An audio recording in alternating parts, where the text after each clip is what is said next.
అలాగే వరదలకు సంబంధించి 403 ప్రభావిత గ్రామ పంచాయతీలో క్షేత్రస్థాయి కార్యదర్శులకు నీటి క్లోరినేషన్, సురక్షిత మంచినీరు, పారిశుద్ధ్య చర్యలు చేయాలని చెప్పి PR1 యాప్ ద్వారా ఆన్లైనింగ్ మానిటర్ చేయడం జరిగింది.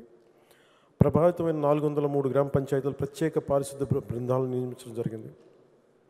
2240 స్థానిక పారిశుద్ధ్య కార్మికులు మరి ఇతర పొరుగు గ్రామ పంచాయతీల నుండి 1278 మంది పారిశుద్ధ్య కార్మికులతో కూడిన ప్రత్యేక పారిశుద్ధ్య బృందాలు ఈ ఫ్లడ్ ఎఫర్ట్స్లో పాల్గొన్నాయి.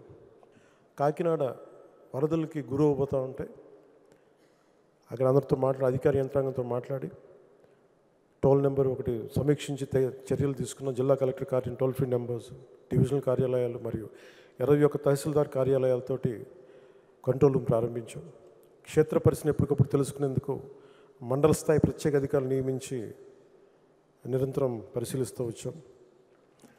ఎలాంటి ప్రాణ నష్టం, ఆస్తి నష్టం లేకుండా చాలా ముందు చర్యలు తీసుకోవడం వల్ల చాలా వరకు నష్టం పోయింది. గ్రామాలు ముంపు కూడా గురవలేదు.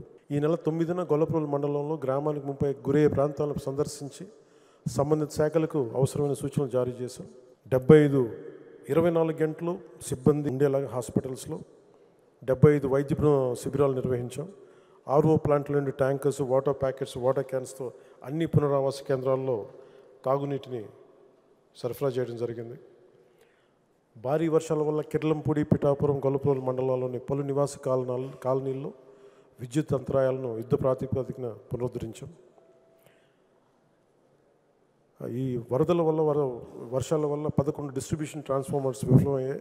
అన్ని ట్రాన్స్ఫార్మర్స్ని పునరుద్ధరించడం జరిగింది.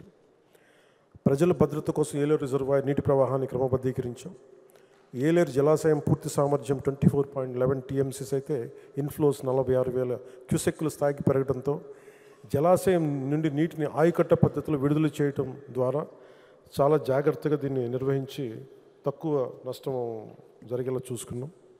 అలాగే సామర్లకోట మండలం VK రాయపురం గ్రామం వద్ద సుమారు 3,000 ఇసుక బస్తాలు ఉపయోగించి వెస్ట్ ఏలూరు డ్రైన్కి ఎడమ ఒడ్డు 6,300 కిలోమీటర్ల వద్ద గట్టును బలపరచడం జరిగింది. 3,000 ఇసుక బస్తాలు, క్యాజురినా బల్లీలను ఉపయోగించి బిక్కవోలు డ్రైన్ కుడి ఒడ్డుకు చీడికి వద్ద బండ్ పాయింట్ని బలోపేతం చేశాం. AP state disaster management authority హెచ్చరిక అందిన వెంటనే కాకినాడ జిల్లాలోని 21 మండలాల్లో మొత్తం 60 పునరావాస కేంద్రాలను గుర్తించాం. 6 మండలాల్లో పునరావాస కేంద్రాలను ప్రారంభించి బాధిత కుటుంబాలకి వసతి కల్పించేందుకు అవసరం ఏర్పాట్లు చేశాం. 9వ తేదీ రాత్రి 5,000 మందికి భోజనం అందించాం. 15వ తేదీన ఉదయం 5,000 మందికి అల్పాహారం, 8,000 మందికి మధ్యాహ్నం, 10,000 మందికి రాత్రి భోజనం అందించాం. గర్భిణీలని, బాలింతల్ని సురక్షిత ప్రాంతాలకు తరలించి పౌష్టికాహారం అందించాం. కిర్లంపూడి మండలం వీరవరం గ్రామంలో 15 మంది 20 మంది సభ్యులతోటి SDRF బృందం సహాయక చర్యల కోసం మోహరించి ప్రజల తరలింపు కార్యక్రమం నిర్వహించాం.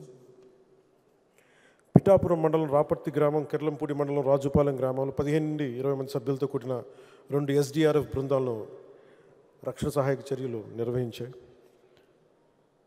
మొత్తం 120 మంది ఆర్మీ సభ్యుల సహాయ చర్యల కోసం కాకినాడ జిల్లాకు వచ్చి కాకినాడలోని APSPలో బస్ చేసి పెద్దాపురం మండలం మార్లో గ్రామంతో పాటు ఇతర నివాస ప్రాంతాలకి సహాయాలు అందించారు.